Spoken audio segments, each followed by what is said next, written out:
झूलेलाल। जय झूलेलाल। सबको चेटी चंड की लख लख करोड़ करोड़ बधाइयाँ। आपको भी।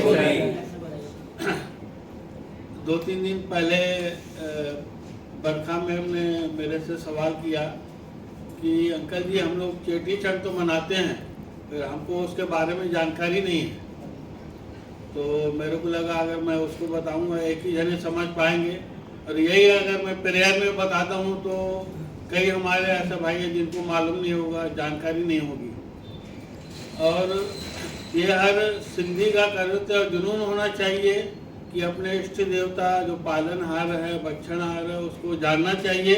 उसका क्या मतलब उनका चमत्कार था, कैसे उन्होंने जन्म लिया, हर किसी को जानना जरूरी है।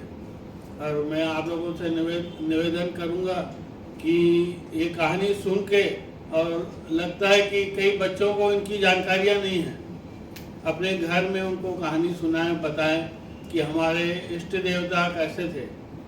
ये जरूरी है, हमारी सिंधियता की सभ्यता है, उनको जानना जरूरी है। और चलो कहानी शुरू करते हैं। सिंध प्रांत में एक ठट्ठा शहर हुआ करता था। वहाँ का मुगल बादशाह था, उनकी सल्तनत थी, और वो हिंदुओं को जो सिंधी प्रांत के थे उनको ज़्यादा टॉर्चर करता था, परेशान करता था। और वो उनका कहना था कि तुम हमारे मुस्लिम समाज में कन्वर्ट हो जाओ, धर्म चेंज करो। और जो हमारे हिंदू धर्म में चोटी रखते हैं, जनेऊ पहनते हैं, आजकल तो कोई पहनते ही नहीं है। और उस समय धर्म का मतलब ये नियम रहता था, बगैर चोटी या जनेऊ के, जिनको जनेऊ पहना हुआ है वो पहनते ही थे। तो उनको मतलब हटा देता था। और उन्होंने एक सर्कुलर लगा लिया कि जो भी हिंदू हैं वो या तो अपना धर्म परिवर्तन करें, या तो फिर उनको उनका धर्म से अलग किया जाएगा। तो कई लोग डर के मारे परिवर्तन किए भी, और कई लोगों ने जान भी दी, और इनका अत्याचार बढ़ते जा रहा था। उन्होंने सब मिलके एक आम सभा की, हिंदुओं ने कि इनका क्या किया जाए, इनका जो मूर्खा बादशाह, इनका अत्याचार बढ़ते जा रहा है दिनों दिन। तो उन्होंने सोचा कि पहले तो हम लोगों को उनसे टाइम लेना चाहिए, ताकि वो इस जो क्रम चल रहा है उनको रोके। उसके बाद फिर हम लोग विचार करते हैं। तो पूरी टीम उसके बादशाह के यहाँ पहुंची और उससे निवेदन किया कि हमें कुछ समय दिया जाए धर्म परिवर्तन के लिए। और वो हंसने लगा, बोले समय क्या करोगे? बोले समय धर्म परिवर्तन तो करना ही है। बोले चलो समय दिया आपको। तो उन्होंने समय दे दिया, और दूसरे दिन फिर इन्होंने सभा की, और इन्होंने सोचा कि हम लोग क्या करें। तो उनको समझ में नहीं आ रहा था किस देवता को पुकारे, कौन हमारी रक्षा करेगा। तो एक व्यक्ति ने कहा क्यों ना हम जल देवता को पुकारे, वो हमारी रक्षा करेगा। तो सबने मान लिया। फिर क्या, बच्चे, बूढ़े, जवान, लड़के, लड़कियां, सब जो भी औरतें, सब सिंधु किनारे नदी में आ गई, और वहाँ अखंड ज्योति जलाई गई 40 दिन के लिए। सुबेरे शाम वहाँ पूजा आरती अर्चना की जाती थी। जल देवता से, वरुण देवता से उन्हें प्रार्थना की जाती थी कि हमें इस मूर्खा बादशाह से बचाओ और हमारी रक्षा करो। 40 दिन होने को थे, 40 दिन पूजा हुई। अब 40वें दिन तो वहाँ से नदी से एक विराट प्रभु के दर्शन हुए।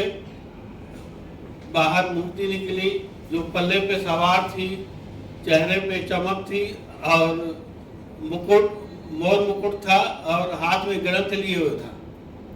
सब लोगों ने दर्शन किए, और वो थोड़ी देर में लुप्त हो गए। फिर तुरंत बादल बरसने लगे और गरजने लगे, हल्की सी बारिश हुई, और वहाँ से आकाशवाणी हुई कि हे मतलब हे लोग, आप लोगों जो प्रार्थना कर रहे थे वो स्वीकार कर ली गई है। आज के 7 दिन बाद नसरपुर में भगत रतन राय माता देवकी के यहाँ एक पुत्र की प्राप्ति होगी, जो आपके इस मतलब जो भी समस्या का है हल करेगा और इनके जो अत्याचार है उनसे आपको मुक्ति दिलाएगा। तो उनके चेहरे में कुछ चेहरे पे खुशी नजर आई। ठीक 7 दिन बाद 8वें दिन नसरपुर में भगत रतन राय माता देवकी के यहाँ एक पुत्र रतन की प्राप्ति हुई, जो चेहरे में काफी चमक थी। उसका नाम रखा गया उदयचंद। उसके बाद उसको कई नामों से पुकारा गया, वरुण देवता, जल देवता, पल्ले वालों, कई देवता, झूलेलाल। झूलेलाल प्रचलित इसलिए हुआ कि जब वो बालक को झूले में डालते थे तो अपने आप झूला हिलता था, हिलाने की जरूरत नहीं पड़ती थी, इसलिए झूलेलाल प्रमुख हुआ।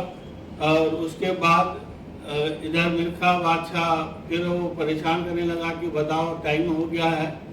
तो उन्होंने कहा हमको अब घबराने की चिंता नहीं है, हमारा झूलेलाल देवता आ गया, वो हमारी रक्षा करेगा। तो वो धीरे धीरे बढ़ रहा था, किशोरावस्था में आया। तो मिल्खा सिंह बोले क्या ये बच्चा तुम्हारी रक्षा करेगा? तो उन्होंने 2 दूत भेजे, जाओ और बच्चे को उनको खत्म कर गया। तो जो दूत थे उनके 2 एक गुलाब के फूल में जहर लेके गए। नसरपुर जैसे ही उसके रतनाराय के घर गए तो बच्चा झूले में झूल रहा था। जैसे ये लोग देखे कि उनका विराट रूप हो गया, उनका मुंह खुल गया और उस मुंह में वैसे ही पल्ले पे सवार सफेद दाढ़ी, मोर मुकुट, एकदम देवता मतलब प्रकट हुए और ये घबरा गए, पीछे गए। जैसे ही पीछे गए तो उन्होंने फिर एक दूसरा चमत्कार दिया। एक नौजवान युवक घोड़े पे सवार, दाढ़ी, काली दाढ़ी, हाथ में तलवार लिए हुए, ऐसा लग रहा था कि इनका कत्ल करने वाला है। दोनों ने सिलेंडर कर दिया अपने आप को कि हमको क्षमा करें, हमारा ऐसा कोई उद्देश्य नहीं था, हमें मिल्खा बादशाह ने भेजा है। और दौड़ के भाग के गए वो बादशाह के यहाँ और बादशाह को पूरी बात बताई और बोले आप भी उस बच्चे को, देवता है और कोई मामूली बच्चा नहीं है, और आप उसका ख्वाब छोड़ दो उसको मारने की। और वो घबरा गया और उसको सपने में आने लगा कि वो काली दाढ़ी वाला नौजवान लड़का हाथ में तलवार लिए घोड़े पे सवार मेरे को मारने के लिए आ रहा है। तो घबरा गया, घबरा के सीधा फिर वहाँ नसरपुर आया उस बालक के यहाँ और माथा टेका और माफ़ी मांगी कि मुझे क्षमा करें, मैं आ गया था और मेरे को ऐसा लग रहा है कि हिंदू मुस्लिम एक है और अल्लाह और ईश्वर दोनों एक है, और मैंने जो भी गलती की है मुझे क्षमा करें। और आज के बाद इनका, हिंदुओं का जो भी कर मैं माफ़ करूँगा और आज के बाद कोई भी अत्याचार नहीं होगा। और ऐसा कह के वो प्रार्थना करने लगे और झूलेलाल ने उन्हें बख्श दिया, माफ़ कर दिया। इसीलिए कहते हैं ना, झूलनहार बख्शनहार। एक चमत्कार है कि आप कितनी भी गलती कर लो ना, अगर आप झूलेलाल के यहाँ सामने प्रकट होकर उनसे माफ़ी मांगोगे, उसके सामने सिलेंडर हो जाएगा तो उसको वो आपको माफ़ कर देगा। और कुछ ही देर बाद तो अपना फिर नदी में अपना समा गए और वो लुप्त हो गए। धन्यवाद।